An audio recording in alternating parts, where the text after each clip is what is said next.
So I just got the first box right now. The next box will come with main tower and the monitor. But this box came with the ASUS P7-P55D-E PRO motherboard. It's 4 gigabytes of RAM, 240 pin. It's Intel Core i7 quad core CPU, a 600 watt power supply, and a 1024 megabyte DDR3 GeForce GT240 graphics card. A 1 terabyte green hard drive with years writing stuff, meaning that it can store a lot more in a smaller area, and just an optical drive, and then of course a HDMI cable for the thing. Inside the box we got a user's guide, software disk for uploading stuff, a turbo manual for the turbo mode, because it has a turbo mode. It's pretty cool. That's for connecting two graphics cards together, two 8s. That's the back plate. It has a USB, two USBs and an eSATA. A couple SATA cables for you there. A ICE cable. It's one of those giant flat ones. Back serial plate. Has all the stuff. It's for the motherboard specifically. And those are the quick connects for like the power button on the front and the microphones and those little buttons that don't do much. And then if you take off the main cover, you can see the main ASUS P7-P55D-E PRO motherboard. It's a really nice looking motherboard. So as you can see, this is the main ASUS P7-P55D-E PRO motherboard. This is just a quick look at it. I'll explain more in depth very shortly. There's the back. There's the cool ice sculpture looking heat sink. That's the word I'm looking for. You got your socket. There's the back. There's your RAM connectors. And I'm adjusting the camera right now. Just hang on for a second. That shows you that it really has an Intel Core i7. Here's the back plate. You got your PCI. You got your PS2. Your USB 2.0s. Your digital audio. USB 3.0s. And a eSATA. A couple more USB 3.0s. Your Ethernet cable and 5.1 audio. That's actually really good quality audio. There's the chipset cooler. Looks like an awesome ice sculpture, like Superman's cave or something. What's the box thing again? There are your connectors for your PCIe, PCI, and PCIe X1s. There's two X8s, but if you just use the blue one, it counts as an X16, so you can use an X16 graphics card. But other than that, you can only use two 8s. And then there's a couple PCI, and that's it. The chipset is 6 gigabytes a second, by the way. And there's the LGA 1156 socket, I think. I'm doing this off the top of my head. As I'm watching this. There's the Intel Core i7 CPU. It's a quad-core CPU. Oh, it's the 860 version, by the way. There's the cooler. There's the socket again, with the RAM behind it. I just installed the socket here before I put that in, and now I'm going to install this onto the motherboard before I put it in the case. So, it should jump in a second or two. Anyway, if it doesn't do that, it already had the thermal pad on it, by the way, so I didn't have to do that on a copper plate. It cools it decently, but it's not too great. And now we're starting the time lapse.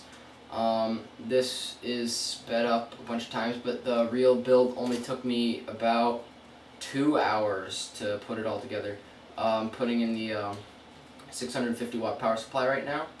I probably already saw it. I already have the motherboard and stuff installed at this point.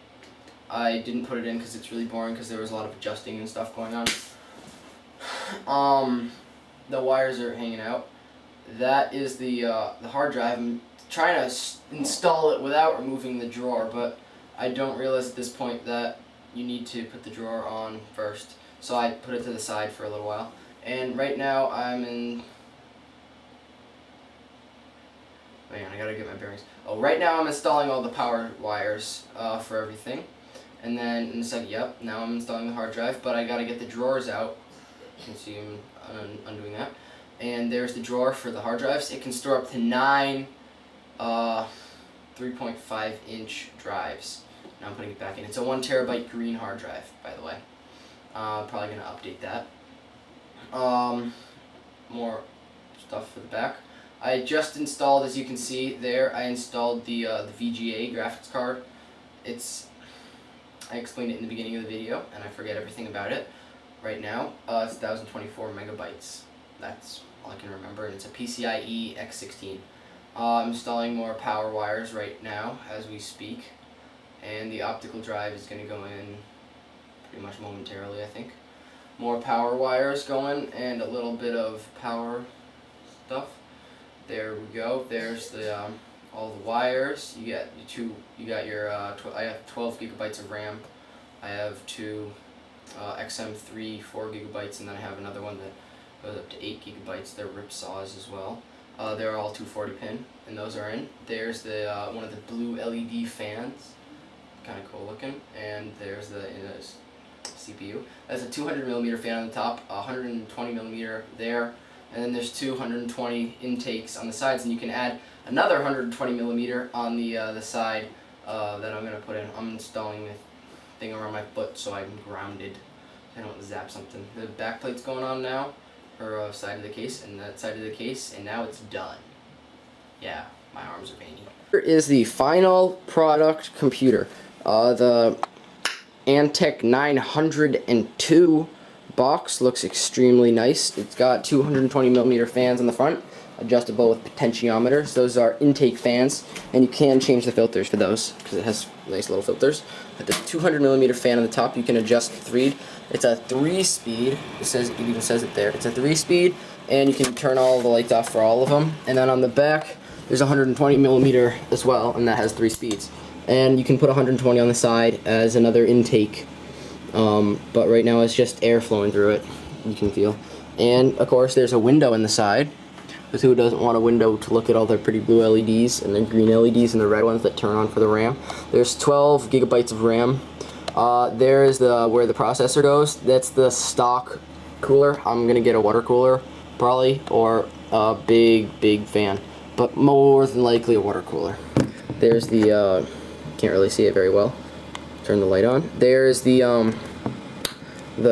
power supply, and it plugs in there and there. The wires are pretty much stealth from where I usually sit, which is right about there. And you can't see them. I mean, you can only see them if you really look with light on, and it doesn't really matter. I'll probably stealth them more later. It has a X26 optical drive. It's not very special, but it can burn and write and stuff. You have a couple USBs and an eSATA, the thing, and a power supply. It looks kind of ugly without the lights on, but that doesn't matter. Here's the desk I have. It's a glass and black desk, and I need to clean up that mess there. And there's the green screen I used to make the video. As well as that, right now I'm running Magix in the 1080p with a 1080p 23-inch LG monitor. It's a really nice monitor. I love the quality. I love everything about it. And it turns on cool, and it has a cool thing. And I'm going to turn the light off now because it's getting annoying. Minimize that. And you have mountains. It runs Windows 7 Home. It runs Windows 7 Premium 64-bit without any issues, and it comes with and then it has the internet. I can run basically any program in this without it chopping or anything. Nothing goes wrong. Everything's just like flawless. I've ran RealFlight G4.5 on the highest settings, and it just took it like a beast. Nothing happened. I'll test the CPU speed here for you. And it says 3029 megahertz, which is the same as 3 gigahertz, which is pretty decent, but it could be faster. That's not overclocking. That's just basically what it can handle without. I think it has turbo mode too that you can go into. I love this computer. It runs very fast. Terabyte hard drive. The only issue I have with it is it can't fly. It's messy. Anyway, it also has a printer. It's an HP printer, OfficeJet 6500, and yeah, that's about it. I love this computer. I recommend building your own computer to anybody who is kind of smart and has about 5 hours. The only thing I really need to drill in is make sure you do your research and make sure everything fits perfectly. You need to make sure all the sockets for the CPU are right, and all the SATA, eSATA stuff is right. I didn't have any issues, but it's just something that you need to make sure of. Anyway, so thanks for watching this video. Bye.